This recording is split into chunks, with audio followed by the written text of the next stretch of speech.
David DeGuzman inside the NBC4 Digital Center for another digital roundtable. Do want to provide a warning for our audience that this conversation will have topics of suicide in it. May is Mental Health Awareness Month.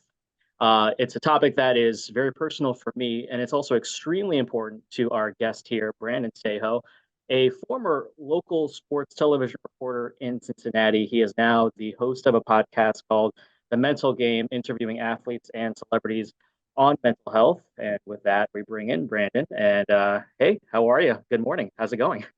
I'm good, David. Thanks so much for bringing me on. I'm about to move to LA here in about 5, 6 days. So I'm trying to pack everything up and make sure we're good to go.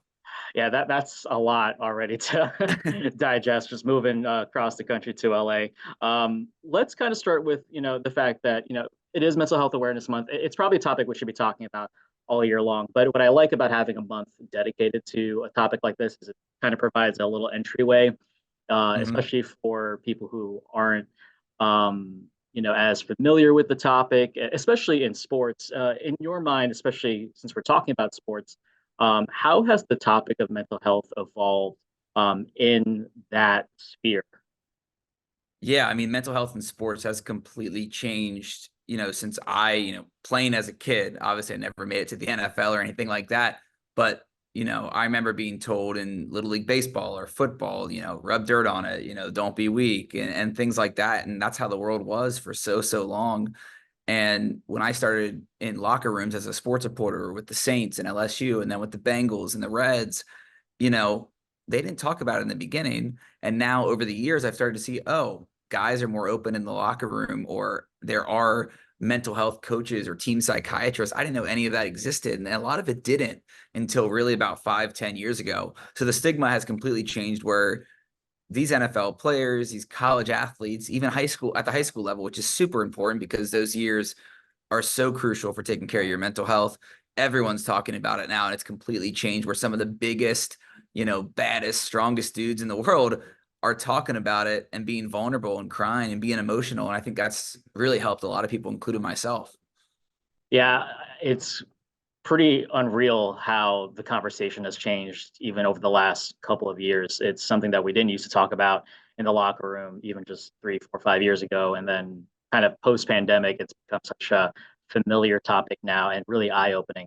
I feel like everyone has their own mental health journey. For those that don't know, me personally, I've dealt with anxiety over the years. About 4 years ago was like a string of just really bad panic attacks, and I did 3 years of therapy. I would totally go back once I can kind of figure out how that fits into my schedule. But like I said, everyone has their own journey. Before we kind of dive into yours, you were a local in Cincinnati. What made you interested in doing television sports?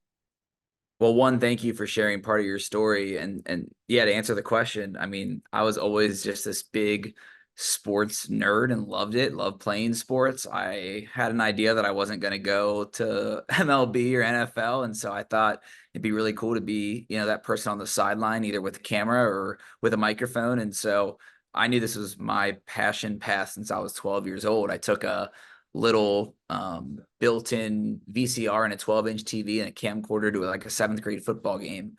And that would have been like, I don't know, 2003, 2004. And so I really, really knew at that point that this was what I wanted to do. And so to fast forward to college and my first few jobs, like absolutely living the dream, doing everything that I ever wanted to, and getting to come home to Cincinnati and be on the sidelines with the Bengals as they went to the Super Bowl, like such a cool experience, and just being able to be, run out of the Reds dugout, like just things that I dreamed of as being like a sports kid.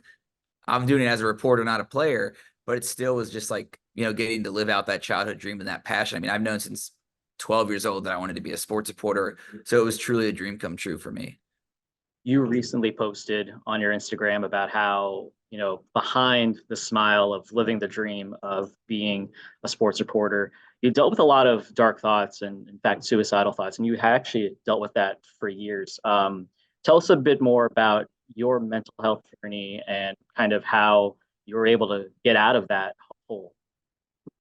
Yeah, I my first suicidal thought came at 14 years old as a freshman in high school, and this was 2007. So we didn't talk about mental health at all. I didn't know what a therapist was. I didn't know what depression was, but it was the first time I'd ever felt alone, and that feeling started freshman year in high school and came and went throughout my life. And eventually I didn't take care of it. And so 15 years later, I hit rock bottom during what was supposed to be, from the outside, the best moment of my life. I am covering the Bengals as they're going to the Super Bowl, my childhood team. It's just things I had dreamed of. But behind that smile on TV, I was suicidal every day for 3 months. And people didn't know that I had lost 3 family members in 3 months. That feeling of being alone, I felt it more than ever because I thought I had met my wife and person I was going to marry, and that relationship turned out to be toxic, and it was a really tough breakup. And then I have all this pressure on me at work because the Bengals are in the Super Bowl, all of that at once. I just hit this rock bottom. And after the Super Bowl, I had to just look at myself and go, look, dude, you don't know how to live anymore. Like, you don't know what's going on, how to help yourself. And so I told my mom at 28 years old, like, I haven't wanted to live for 3 months. I don't know how to live. I need help. And that was when I finally reached out for help and, called my therapist and asked to check into a hospital here in Cincinnati because I didn't know how to live anymore. And it's just crazy to look back on it now because I don't even recognize the person that I was. 2 years ago is when I checked out of the hospital. And so I don't even recognize that person, but I struggled for so long just feeling alone. And it really is just wild to look back on. And that's why I tell my story, to try to help people realize the warning signs in themselves or their family or friends earlier, so that people don't have to struggle like I do for 15 years quietly, and get to that rock bottom moment. I want people to feel okay being vulnerable, going to therapy, talking about how they're feeling, because we should. Like, we can't do it alone. We have to open up to be able to help ourselves and each other with our mental health. What was the experience like checking into a facility? I feel like there's still a stigma about that. And to get to that point, and not a lot of people know what that is like. What aspects of that can you share that can kind of maybe destigmatize that experience? Yeah, I mean, the stigma with mental health and checking into a hospital, you think, you know, all white, padded room, left alone, like that craziness. And that's not what it is at all. And that's what I thought growing up. So I was really, really scared to check into a hospital. I was worried, but I didn't have any other options. Like, if I didn't check in to a hospital, I wasn't going to be alive. And so those first 2 or 3 days were really, really tough, trying to figure out what it all meant and things like that. But once I started, by day 2 or 3, listening and opening up more, I started to learn things that aren't rocket science. We're just not taught it in school. The whole society wasn't taught it for most of our existence as people. And so while you might go to therapy or talk with a psychiatrist maybe 5 to 10% of the time, most of it is like a classroom. And you look around and there's 20, 25 people from 18 to 80 years old, every background, every color, every race, every story, but we all have one thing in common: that we're alone, we're suicidal, and we don't know how to live anymore. We're just trying to learn how to help ourselves and our mental health. And so for me, it was really just spending those 2 weeks being able to learn how to take care of myself and learn tools like coping mechanisms and how to, open up to your friends and family, setting boundaries, what to look for in yourself. And so those things really helped me kind of put tools in my toolbox. And I wasn't fixed right away. Mental health is something you always have to work on.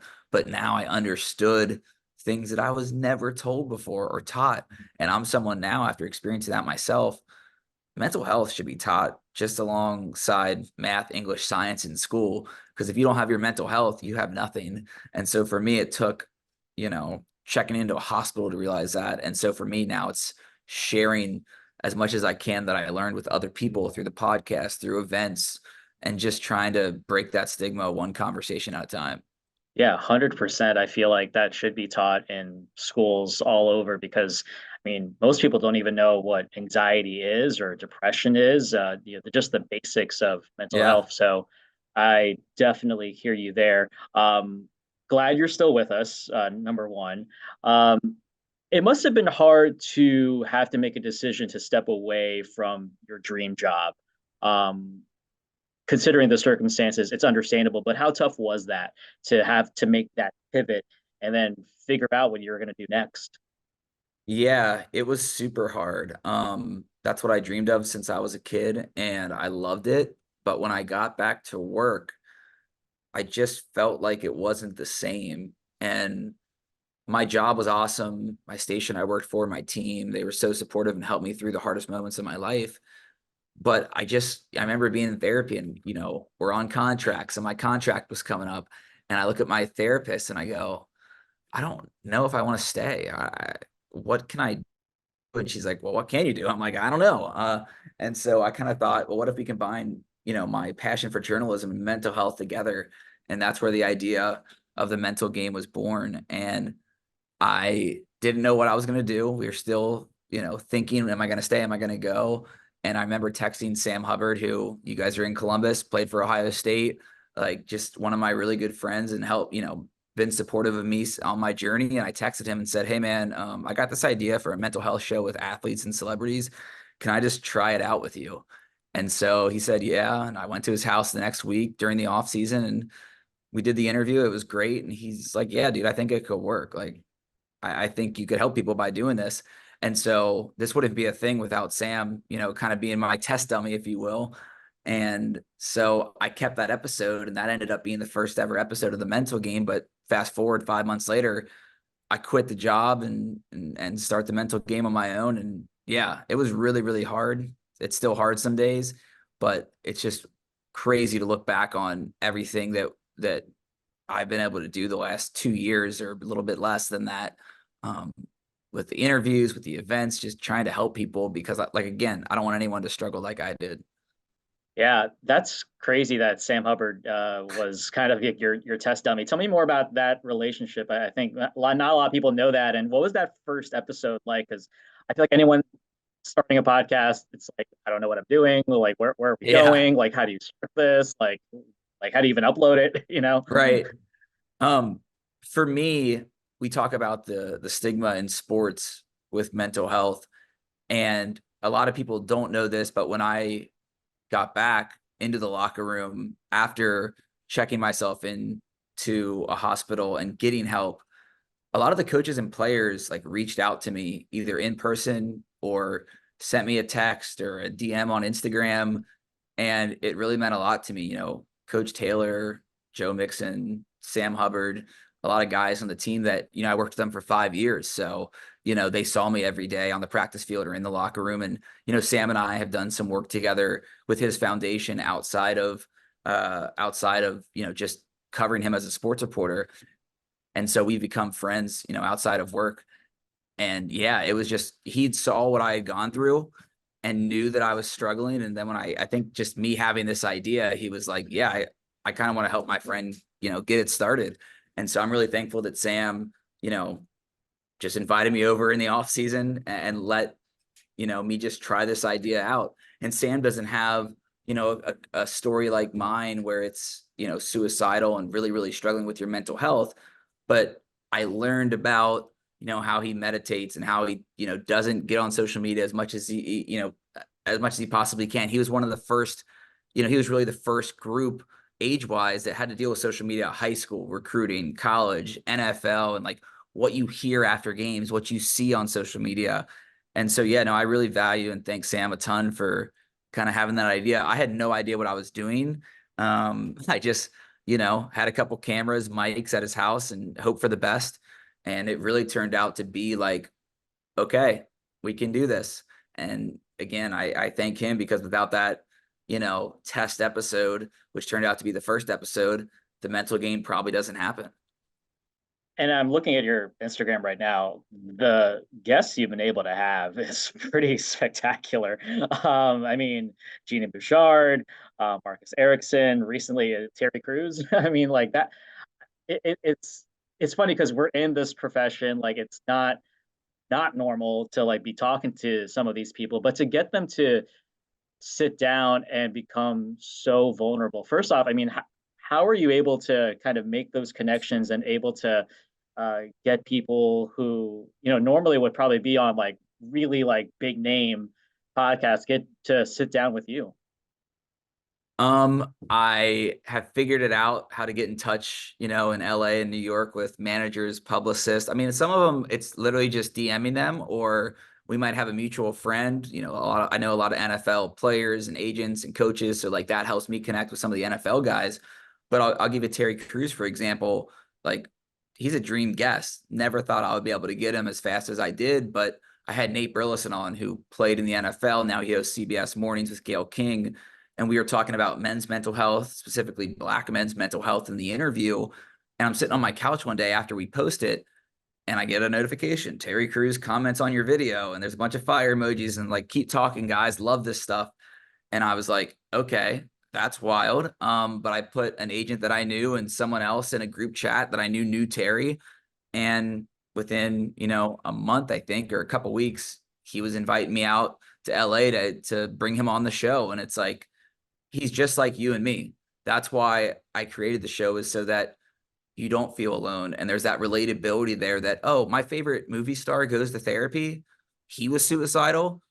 I feel the same thing. I can go get help then too.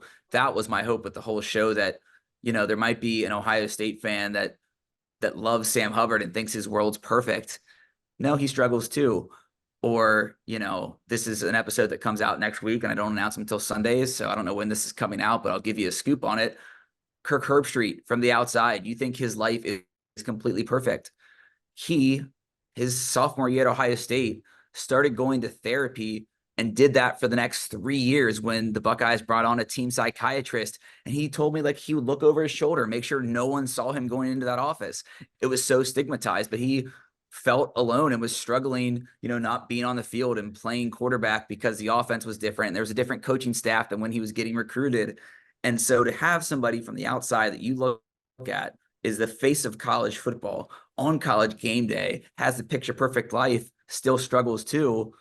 Maybe that can help an Ohio State fan that's listening that has thought, man, I'm really struggling with this divorce, or I'm going through this job loss. I don't want to go to therapy. Oh, Kirk Herbstreit sat down and talked about his mental health for an hour. Maybe I can, go to therapy too. That's the whole goal with the show. I mean, a lot of stuff just from that. It's kind of unbelievable to, and maybe not. It's like you're breaking down a lot of walls by having Yeah. these conversations, because I think on the outside looking in, you do think that a lot of these celebrities, athletes, big names, do lead the perfect life. I mean, they're living the dream, but turns out it's not quite as it seems. But you and I have kind of lived through that perspective as well, and it kind of shows that everyone has a journey. I want to ask, after all the conversations that you've had so far, what's been maybe one of the most eye-opening things about the topic of mental health, especially in the sports space? Everyone struggles. Doesn't matter if you're playing in the Super Bowl, you're on TV, you've got 1 million followers on Instagram. That's what I take away from every interview, is that everyone struggles. And I've sat down with NFL players, tennis stars, US women's national team soccer players, NBA players. They all have the same thing in common, where we all struggle. We all go through the same feelings. And so for me, just being able to share that message with as many people as possible, that's what has helped people, I think. Again, that relatability, that feeling of not being alone.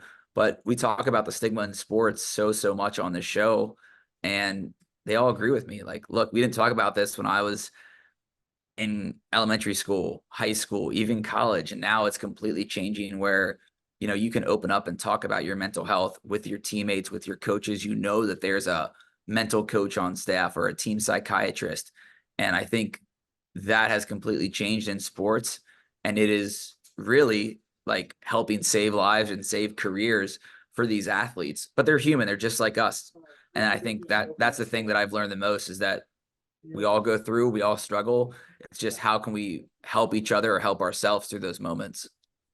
Was there a point when you were doing this podcast that you kind of had to pinch yourself a little bit and say to yourself, hey, I can't believe there hasn't been a space like this where we were talking about this, I kind of can't believe that I'm the first one to kind of launch a podcast like this that clearly much needed in this space. I couldn't believe that there wasn't a mental health podcast for, athletes and celebrities. And maybe I missed it, but when I started looking it up, that was my thing to do. Like, I don't want to copy someone else. I don't want to steal someone's idea, but it feels like my true purpose and exactly what I'm supposed to be doing. So I don't really get starstruck a lot. I don't, I've been around big athletes or famous people my entire career, but there are little moments when you're sitting next to Terry Crews, Kevin Gates, Curb Street for just like 5 seconds in the back of my head while they're answering a question. Man, this is pretty crazy that I'm doing this. And so it has been a really, really cool journey. It's definitely not like easy, all sunshine and rainbows. Like when I gave up a full-time job, a full-time salary. I was an alcoholic and a partier. And so I didn't have a savings account to fall back on. Like this, I put my blood, sweat, and tears into this. And, for 6 months, I was driving Uber secretly to like help fund this. And that was another, that was my own mental health hurdle because people would recognize me getting in the car. And they're like, what are you doing? You were just with Terry Crews last week. And it's like, I would lie in the beginning and say, I don't drink anymore. So it's just a cool way to meet people or spend my weekends. But really, like, I didn't have any other options. And I was driving till 4 a.m. every Friday and Saturday night. But what it did was it opened doors to have conversations with people that I never would have met and be able to help other people or learn from them too. And so while it was embarrassing at first, it turned out to be a really cool experience on my journey. But I do have to pinch myself sometimes. It's really weird. Like moving to LA next week is crazy to me. Yeah, I wanted to ask, so what led to the decision to move out to LA from Cincinnati? I mean, I've done the best that I possibly can here, and I love Cincinnati and, being an Ohio guy, but it's so hard to get the guests when you're not in New York or LA. They all live in LA or they go to LA to meet their agent, to shoot a commercial, to go on a TV show. And so if you're there, it's a lot easier. And, my first 3 weeks there, I think I have 12 interviews already booked. So it's like, if you're there, they can come to you whenever they want. Some of the stuff's spontaneous. I've missed out on interviews with big NFL stars because I wasn't in LA already. And so now they know the ESPYs are in LA the second week of July. So I'm hoping I'm going to get 20 interviews that week. It's just, it's where everyone is all the time. And what I was doing before is I would book a trip to New York or a trip to LA and it would be 3 days and I would shoot 6 to 8 interviews in that 3 days and then fly back to Cincinnati. I just couldn't do it anymore. I needed to be where the guests and the stories were at.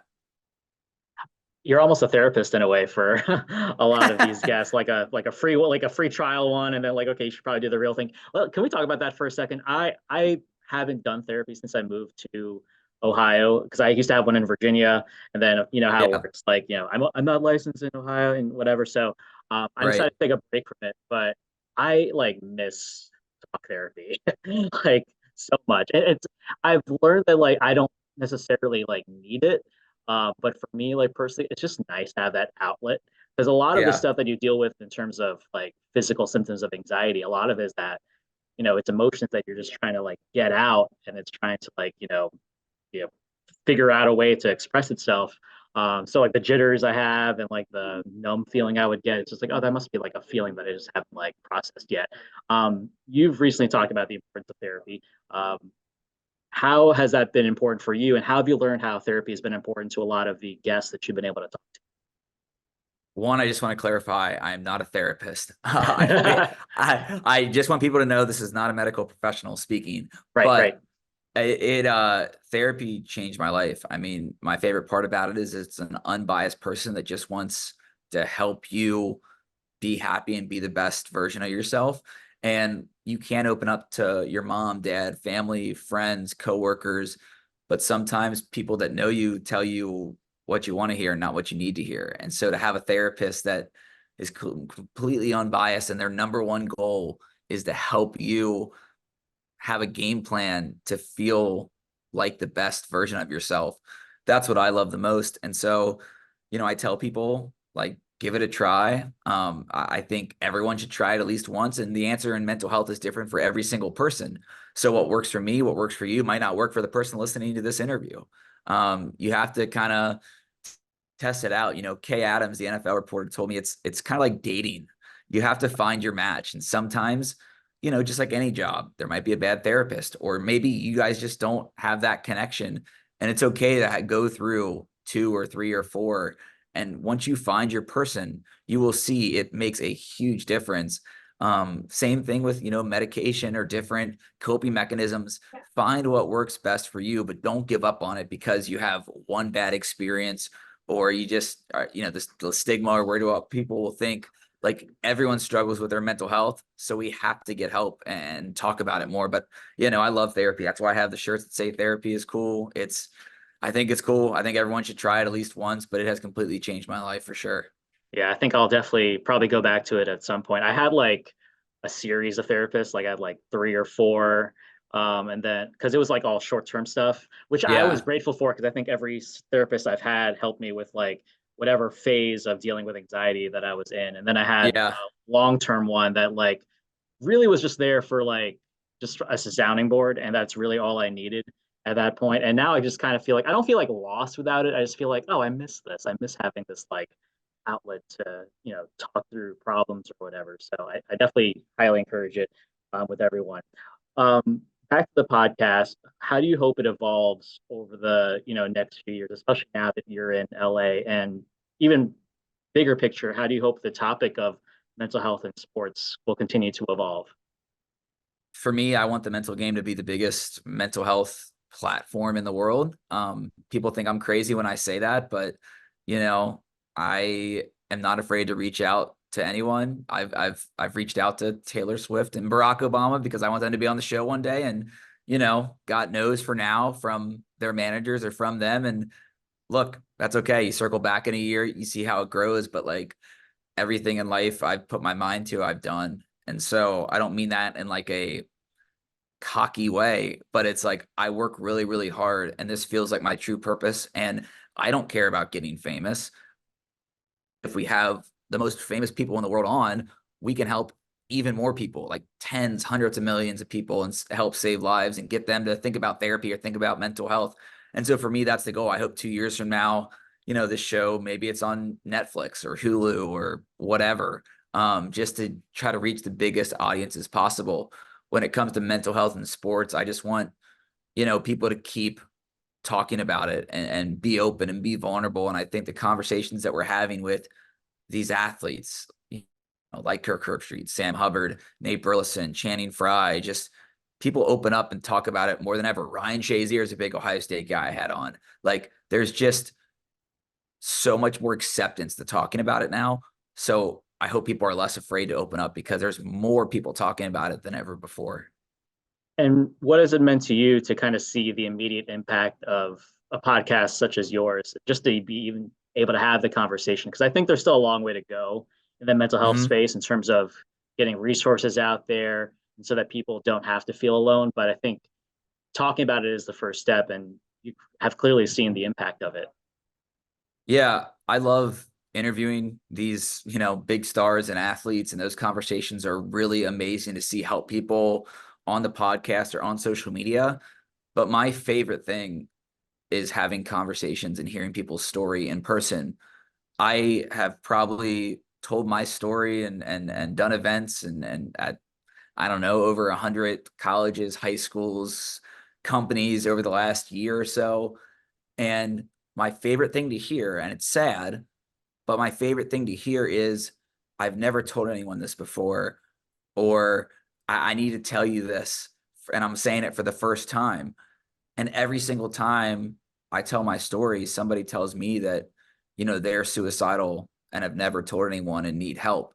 And it's really, really sad. And it breaks my heart every time I hear that. But it means that the mental game is working, and it's making them feel like this is a safe space when I tell my story, that they can share theirs. And then I can, point them to where to get help, whether it's the 988 hotline, or, if you're in college, you get free therapy with your tuition. If you're in high school, go to your school counselors.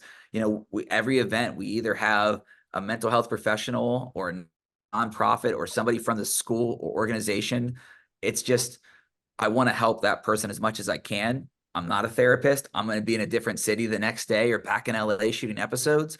But for me, that is the favorite thing that I do, is hearing those stories, because that means that, you know, we're helping people and it's working. Oof. Brandon Saho, you are doing such fantastic work. I really appreciate the time. Brandon Saho, he is the host of the Mental Game Podcast. You can find that wherever you listen to the podcast. Brandon, thank you so much for the time. Best of luck on your move, man. Thank you so much, David. Really appreciate it. Thank you for opening up too, and helping break the stigma with me. But yeah, I'm about to get ready for LA. So I got to get off here to pack up. But thank you so much. Yeah, best of luck to you, man.